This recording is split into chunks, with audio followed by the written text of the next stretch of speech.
Wow. Woke up this morning with two check engine light codes. Just my luck. All right, let's get this started. Welcome back. It's your guy, Engineer Mojo, with another car tutorial video. Today we're working on my 2003 Toyota Tacoma. As you saw in the first clip, I have two check engine lights, P0031 and P2238. Both are related to my first bank O2 sensor, the upstream O2 sensor. I'll get into how I changed that. As always, full tool list is displayed on the screen and also down in the video description. If I add anything, it'll also be down in the video description. The very first step was diagnosing the check engine light code that I was seeing on my dash. I took my OBD2 scan tool and I picked this up for about $30 something. And I scanned and got these two codes, P0031, P2238. Both codes are related to the upstream O2 sensor. And I'll go and show you where to locate it. Now, for reference, I have a 3.4 liter V6 Toyota engine. I'll show you both the upstream and downstream O2 sensors. Here on the passenger side of the vehicle, you can see the header for the vehicle. As you look down below the vehicle, that's where you'll find the upstream O2 sensor. So again, I'm on the passenger side of the truck. I make my way underneath the car. And while you're under here, you want to locate the catalytic converter. And you'll find the first O2 sensor, the upstream O2 sensor, in front of the catalytic converter. From this shot, you can kind of see the O2 sensor. You can see the flange for it. But I'm going to rotate the camera right on the other side of this catalytic converter here. And you'll be able to see the full flange and O2 sensor bolted in place right before your catalytic converter. Toyota did us a favor here, made this somewhat simple to take off. There are two 12mm bolts that you'll have to remove your O2 sensor. You don't necessarily need an O2 sensor removal plug to remove it. Now, as you work your way down the exhaust, I'll show you the other O2 sensor. This is the downstream O2 sensor. Just working my way down the exhaust, you'll see the second catalytic converter. And then after that, you'll see this heat shield, and behind this heat shield is the downstream O2 sensor. And if you need to remove that, this is how you remove that from this location. And the plug, it plugs in through the bottom of the floor of the vehicle. That's where you'll find the actual connection point for the downstream O2 sensor. But for this video, I only need to replace the upstream. Bolt looked a little rusty and a little dated, so I did hit this with some PB Blaster to make my life a little easier with the removal. And it's pretty tight in there, so I knew I wouldn't be able to get a lot of leverage. So I would advise the same when you go to remove your O2 sensor. In addition to the two 12mm bolts, you also have the electrical connection that you'll have to remove. Now, if you locate the wire for the O2 sensor, you move your way back, you'll see the plug connection bolted to, I believe that's the transmission oil pan. You can attempt to unplug it from here without unbolting it, but it is kind of hard to reach the top of that plug and press down on the depression tab to unbolt the O2 sensor. I chose to remove the 110mm bolt that holds on that bracket and electrical connection there, just to make my life easier to remove that electrical connection and depress the tab that I can't see. As I mentioned before, Toyota did us a favor by mounting this on a flange that's held on by just bolts. So I just used a stubby ratchet and a 12mm socket, and I got in there pretty easily.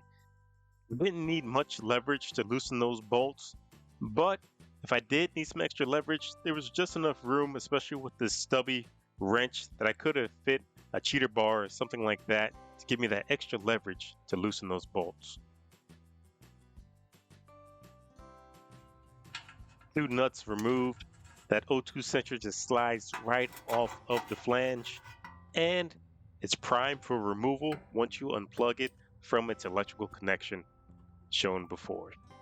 As I mentioned, I chose to remove the 110mm bolt that holds on the bracket of that electrical connection. Here I am removing that bolt, and that will give me access to the full connection, and I can be able to see the top of the electrical connection to depress the tab to let that loose. Here's just a quick video snip of the removal of that plug. You can see the tab that I am depressing depressing to remove the O2 sensor. So you press that tab in, and that allows the release of the O2 sensor plug. With the O2 sensor removed, I now compare it to the new O2 sensor to make sure that the flanges are the same, the connection is the same, all that is the same before trying to reinstall the new O2 sensor. Everything looks good here. Everything matches up. So I'm almost ready to install. There's just one more thing I'll check. And this is the only time that you may need an O2 wrench or socket is on your new O2 sensor. It may be a little bit loose on the flange.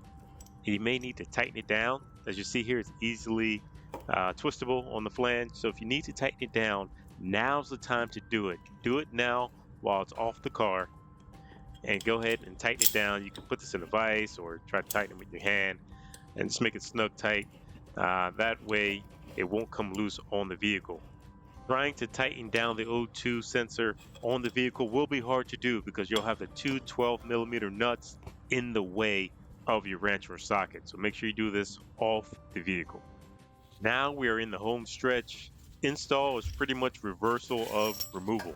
I like to plug back in the connection first, and I'll reinstall the bolt that holds on the bracket, the 110mm bolt that holds on the bracket. Once the electrical connection is installed and the flange is back secured, I go ahead and install the O2 sensor on the flange. Take care not to bang the sensor part too much as you're maneuvering the O2 sensor through this tight crevice here. But once you get it through, it slides right on pretty easy. And then I take the two 12mm nuts and I secure those in place.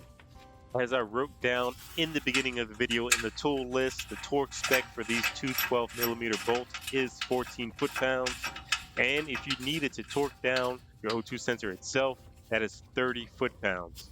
Now, it may be a little bit difficult to torque these down in this tight space, just get as close as you can with your torque wrench. I couldn't get a really good angle with my torque wrench here, but I wasn't too worried about it because these torque values are low. They're relatively low, so if you get it snug tight and it's not wiggling or moving, then you should be okay. But get as close as you can. Again, 14 foot-pounds for the two 12mm nuts and 30 foot-pounds for the O2 sensor itself. And as I said before, it's better to twist that down when this is off the car. Again, when it's off the car, it's easier to torque down your O2 sensor. With everything in place, now it's time to go start the car and see what other codes that may have popped up or if the codes have cleared. Now, it's a good chance that when you first turn the car on, the codes won't be clear, but if you drive the car for a few minutes, let it go through a cycle, your codes should clear on their own. Now, you can force the clear if you have your O2 OBD2 scan tool. You can force the clear, but I typically don't like to do that. I just like for the ECU to go through its cycle and clear it itself. That way I know I have fixed the issue. So that wraps up this install video. If you like, please like, share, comment, and subscribe. Also, any tips that you think will make this easier, please comment down below. I love tips. Please share with the community.